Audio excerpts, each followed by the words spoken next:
हिंदी काव्य साहित्य में जो नामकरण की प्रक्रिया रही है बेहद सरल और प्राचीन काल से जो चलती आ रही प्रक्रिया है उसी के अनुरूप रही है।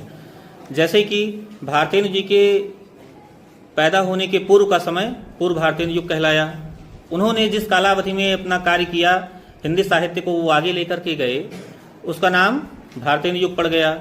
ये प्रक्रिया जो है ये बहुत पुरानी है। जैसे मान लीजिए कि भगवान कृष्ण हैं, उनको कृष्ण के अलावा और क्या कहा जाता है? उनको वासुदेव कहा जाता है, क्योंकि वो वसुदेव के पुत्र थे।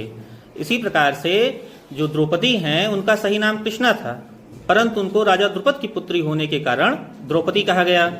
इसी प्रकार से जो दुर्योधन की माँ हैं उनको गांधार राज्य से संबंध होने के कारण उनको गांधारी कहा गया। इसी प्रकार से जो सीता जी हैं उनको जानकी भी कहा गया, क्योंकि वो राजा जनक की पुत्री थी।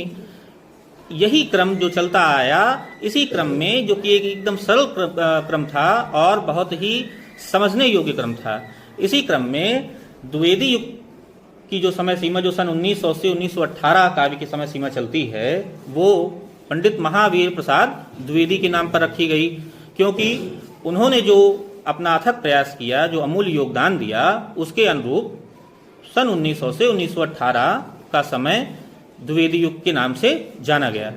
उनके बाद जो समय आया वो छायावाद आया।